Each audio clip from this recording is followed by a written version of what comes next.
चैत्य भक्ति का 38वां श्लोक है। अवनितलगतानां कृत्रिमा कृत्रिमाणां वन भवन गतानां दिव्यवैमानिकानां इह मनुजकृतानां देवराजार्चितानां जिनवर्निलयानां भावतोऽहं स्मरामि। अवनितलगतानां, पृथ्वी तल पर स्थित। अवनितलगत यानी पृथ्वी तल पर स्थित। कृत्रिम अकृत्रिमाणाम, कृत्रिम अकृत्रिम, वन भवन गतानाम, व्यंतर और भवनवासी देवों के, वनों के और भवनों के। व्यंतर यत्र तत्र विचरन्ति द्वीप समुद्र आदिकों में, और भवनवासी भवनों में। दिव्य वैमानिका नाम, दिव्य वैमानिक देवों के, विमान अर्थात 16 स्वर्गों के, 9 ग्रह के, 9 अनुदेशों के, 5 अनुत्तरों के, ये दिव्य वैमानिक देवों के विमान में स्थित। ये इस लोक में मनुजकृताना, मनुष्यों द्वारा बनाए हुए, मनुष्यों के द्वारा भी बनाए जाते हैं। आज देखो जितनी प्रतिमाएं बनी हुई हैं, मनोज्ञ सुंदर वीतरागता के आयतन हैं। 2-2 हजार वर्ष पुरानी प्रतिमाएं हैं। पुरातत्व के लिए बड़े महत्व की प्रतिमाएं हैं। कब बनाई, किसने बनाई, कब से चला आ रहा है इतिहास। मूर्तियों से, शिलालेखों से, मंदिरों से, शिल्प से इतिहास बनता है। हमारे इतिहास की पुष्टि इन्हीं सब से होती है। किससे होती है इतिहास की पुष्टि? मंदिरों से होती है, शिलालेखों से होती है, शिल्प से होती है, मूर्तियों से होती है। कितनी मनोज्ञ प्रतिमाएं हैं। गांव-गांव में मंदिर हैं। 2 घर 10 घर के जैनी है तो भी मंदिर बना करके हैं। एक घर का भी जैनी है तो वह भी भावना करता है कि एक छोटे से स्थान में जिन बिंब को विराजमान कर लें। भले उसका मकान पक्का ना बन पाए, लेकिन उसका मन पक्का बना हुआ है कि एक छोटी सी प्रतिमा विराजमान कर लें। गांव-गांव में जाकर के हम लोगों ने छोटे छोटे मंदिर बनवा दिए। महाराष्ट्र में कम से कम जिन धर्म की वंदना तो करो, 4 घर के गांव में, जैनी के 4 घर के गांव में उन्होंने छोटा सा मंदिर बना लिया। कहीं भी, जहां भी 2 घर भी हैं, चलो भाई एक कमरे में प्रतिमा विराजमान कर लो, पूजा पाठ तो करो, दर्शन तो करो, और उससे उनका पुण्य बढ़ने लगता है। पूरे परिवार के लोग जुड़ने लगते हैं, समय पर स्नान होने लगता है, समय पर पूजा होने लगती है, समय पर सामग्री चढ़ने लगती है, दान होने लगता है, और उनका पुण्य बढ़ता है, प्रसन्नता भी उनकी बढ़ती है, रिश्तेदार भी प्रशंसा करते हैं। तो छोटी छोटी जगहों में भी और बड़ी बड़ी जगहों में भी। अब आचार्य श्री के आशीर्वाद से देखो, रामटेक महाराष्ट्र में, पुराना रामटेक और आज का रामटेक, सबसे पहली बार आचार्य श्री 1980 में गए थे। 1980 में गए थे आचार्य श्री। सबसे पहले मुक्तागिरी चातुर्मास करके आए थे और 8 दिन रामटेक में 1980 में रुके थे। मैं वहां पर ब्रह्मचारी था। पूरा नागपुर आया दर्शन वंदना की, लेकिन परिवार पूरा ट्रस्ट के अंतर्गत रामटेक था तो जवाबदारी उनकी ज़्यादा थी। लाभ तो सभी लोग लेते हैं। उस समय भी उतनी बड़ी व्यवस्थाएं नहीं थी। वो चतुर्मास रामटेक को जो मिला आचार्य श्री का, और उस समय जो शुरुआत हुई तो तब का रामटेक, और फिर 94 का चातुर्मास और आचार्य श्री का मिला, और फिर तो उसके बाद के चतुर्मास और रामटेक ही हो गया। पहले नागपुर ट्रस्ट से रामटेक की पूर्ति होती थी, अब रामटेक से नागपुर के लिए मिलने लगा। इतनी प्रोग्रेस हो गई, इतना विकास कर लिया, इतना सुंदर और अच्छा क्षेत्र लगने लगा है। तो जहां मुनि संघों का आवागमन हो जाता है, क्षेत्रों पर उन्नति विकास अपने आप होने लगते हैं। अब पहले का बीना बारह क्षेत्र और आज का बीना बारह क्षेत्र, 76 में आचार्य श्री आए, 78 में आचार्य श्री आए, तब का बीना बारह क्षेत्र, 81 में भी आए आचार्य श्री, 82 में भी, और आज का बीना बारह क्षेत्र। सुंदर सुंदर प्रतिमाएं, सुंदर सुंदर नक्काशी, दान दातार भी खूब दे रहे हैं, और गुरु का आशीर्वाद भी खूब फल रहा है। ये सब क्यों हो रहे? कोई गुरु मिले तो दातार के भाव बनते हैं, प्रयोजन बताने वाला तो कोई हो।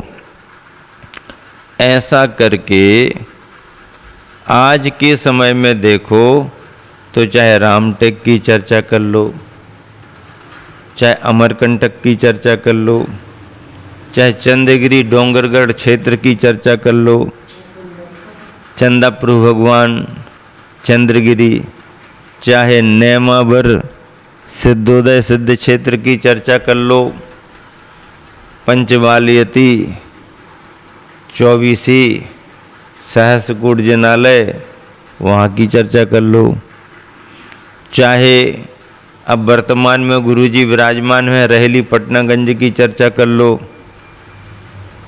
बढ़िया, और चाहे कुंडलपुर के बड़े बाबा की चर्चा कर लो, चाहे नैनागिर द्रोणागिर आहार जी पपौरा जी की चर्चा कर लो।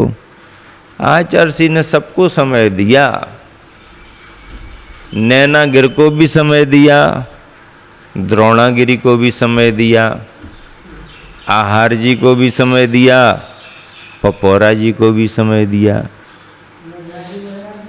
बंधा जी को समय दिया, करगुआ जी को समय दिया, सब जगह तो समय दिया। किस क्षेत्र को समय नहीं दिया बताओ तो? खजुराहो को समय दिया, खजुराहो को समय दिया तो खजुराहो देखो है, सभी जगह समय दिया। कौनी जी कुंडलगिरी कौनी जी को समय दिया, मड़िया जी को समय दिया। मड़िया जी, पहले की मड़िया और आज की मड़िया, पहले की मड़िया अलग थी, आज की मड़िया, पहले मड़िया थी अब तीर्थ हो गया, तीर्थ। एक बुढ़िया की भावना की मड़िया आज तीर्थ में बदल गई। रानी दुर्गावती का मदन महल कितने जतन से बनाया होगा, कितने वैभव से बनाया होगा, लेकिन रानी दुर्गावती के वैभव का मदन महल आज खंडहर हो गया। कोई पूछने वाला नहीं, वैभव का मदन महल खंडहर में बदल गया, और मेहनत की बुढ़िया की मड़िया आज तीर्थ बनी हुई है। बुढ़िया की मड़िया आज तीर्थ बनी हुई है। गजब की बात है, बुढ़िया की मड़िया तीर्थ बनी हुई है। पीस पीस करके एक छोटे से भगवान हमको रखना है। ये भैया एक प्रतिमा हमारी रखवा दो छोटी सी। अब कोई कह रहा बुढ़िया क्या बात करती हो, हैं? बड़ों बड़ों की तो पूछ नहीं है, तुम अपनी प्रतिमा की बात कर रही। ये भैया ये पहाड़िया में एक मड़िया हमारी बनवा दो। अरे अम्मा यहाँ कौन पूछने वाला तुमको, बड़े बड़े मंदिर बनेंगे, बड़े बड़े मंदिर बना लियो भैया, हमारी मड़िया तो बना दो, हमारी छोटी सी प्रतिमा तो रख दो। और उस बुढ़िया की मड़िया में जो छोटी प्रतिमा रखी गई, आज मड़िया क्षेत्र विशाल तीर्थ बना हुआ है। क्या बना हुआ है? विशाल तीर्थ बना हुआ है। श्रम और समर्पण की कीमत है, श्रम और समर्पण की कीमत है। कहीं भी जाओ श्रम फलदायी होता है, समर्पण फलदायी होता है। धर्म के क्षेत्र में तो श्रम और समर्पण का ही महत्व है। धर्म के क्षेत्र में श्रम और समर्पण का महत्व है, वैभव का महत्व नहीं है। धर्म बड़े बड़े धनाढ्यों का, धनपतियों का है, ऐसा नहीं है। धर्म तो श्रद्धालुओं का है, जिसके मन में जितनी सरलता, जिसके मन में जितनी श्रद्धा, उतना धर्म उसके पास है। क्या कह रहे हैं यहाँ पर आचार्य महाराज? अवनितल गता नाम, पृथ्वी तल पर स्थित कृत्रिम अकृत्रिम व्यंतर और भुवनवासी देवों के, दिव्य वैमानिक देवों के विमानों में स्थित इस लोक में मनुष्यों द्वारा बनाए हुए देव और राजाओं से पूजित, मनुष्यों ने बनाए देवों के द्वारा पूजा हो रही, राजाओं के द्वारा पूजा हो रही। जिन देव के मंदिरों को, जिन वर निलयानाम, जिन देव के मंदिरों को अहम मैं भावतः भाव से स्मरामि, स्मरण करता हूँ, भाव से स्मरण करता हूँ। मनुष्य कृता नाम और देव राजार्चिता नाम, मनुष्यों के द्वारा किए गए और देवों और राजाओं से पूजित, देवों के द्वारा भी पूजित होते हैं। देव अकृत्रिम जिन बिंबों की वंदना करते हैं, तो कृत्रिम जिन बिंबों की भी वंदना करते हैं। दैवी शक्तियां जिन बिंबों के साथ जुड़ जाती हैं और वही फिर जिन प्रतिमा की प्रभावना बढ़ाती हैं, अतिशय दिखाते हैं। हाँ, जिन बिंब कुछ मनोज्ञ होते, बहुत बिंब तो सब बीतरागी हैं, लेकिन किसी किसी बिंब का ऐसा पुण्य रहता है कि उसकी मनोज्ञता आकर्षित करती है, या स्थापन करने वाले का पुण्य जुड़ा रहता है। प्रतिमा तो प्रतिमा है, लेकिन किसी किसी प्रतिमा का चमत्कार पुण्य प्रभाव रहता है। कोई समय विशेष पर रहता है, समय विशेष पर प्रभावना बढ़ जाती है, ख्यातियाँ बढ़ जाती हैं। तो चाहे राजस्थान हो, चाहे कर्नाटक हो, चाहे महाराष्ट्र हो, चाहे गुजरात हो, चाहे तमिलनाडु हो, चाहे आंध्रा हो, चाहे तेलंगाना हो, चाहे उत्तर प्रदेश हो, चाहे उत्तराखंड हो, चाहे मध्य प्रदेश हो, सभी जगह जिन मंदिर हैं, सभी जगह जिन मंदिर हैं। आहार जी क्षेत्र में क्या मनोज्ञ प्रतिमाएं शांतिनाथ, कुंथुनाथ, अरहनाथ खड़े हुए हैं। पाणा साहेब व्यापारी, रांगा का काम करने वाला, शांति कुंथु अरहनाथ खड़े हुए हैं। कैसी भव्यतम प्रतिमाएं, चमकती हैं प्रतिमाएं। शांत क्षेत्र। मुक्तागिरी, पहाड़ पर चले जाओ, कहीं भी बैठ जाओ ध्यान में। बरसात के दिनों में जब सब तरफ से हरियाली आच्छादित होती है, कहाँ पर्यटन स्थल, कोई कुछ नहीं, इतना सुंदर सुरम्य क्षेत्र। गोमटेश्वर, बाहुबली, चले जाओ, वंदना करो। आबो हवा, समशीतोष्ण मौसम, अच्छे क्षेत्र, एक से एक क्षेत्र है। खूब धर्म ध्यान करो, खूब वंदना करो। ऐसा कोई प्रदेश नहीं है जहां पर जिन मंदिर ना हो। प्रदेशों में जिले जिले, गांव गांव, सब जगह मंदिर हैं। और पूर्वजों ने धर्म की भावना से खूब जिन मंदिर बनवाए, खूब जिन प्रतिमा बनवाई। श्रावकाचार का पालन भी किया। बंजी करने जाएंगे लेकिन बिना भगवान की पूजा किए नहीं जाएंगे। पहले पूजा, बाद में काम दूजा। क्या? पहले भगवान को चढ़ाएंगे, बाद में बाजार में जाके कमाएंगे। क्या? पहले भगवान के चरणों में चढ़ाएंगे और बाद में बाजार में जाकर के कमाएंगे। ये श्रावकाचार ग्रस्तों का था।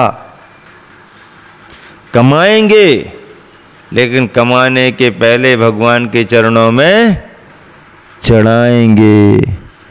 और जो चढ़ाया जाता था वह लौट लौट करके आता था। पद्यानुवाद कितना अच्छा लिखा गुरुवर ने। बने बनाए बिना बनाए यहाँ धरा पर गिरियों में, देवों राजाओं से अर्चित मानव निर्मित पुरियों में, वन में उपवन में भवनों में दिव्य विमानों यानों में, वन में उपवन में भवनों में दिव्य विमानों यानों में, जिन पर बिंबों को मैं सुमरूं अशुभ दिनों में सुदिनों में, जिन पर बिंबों को मैं सुमिरूं अशुभ दिनों में सुदिनों में। अशुभ और शुभ दिनों में मैं भगवान जिन बिंबों का स्मरण करता रहूं।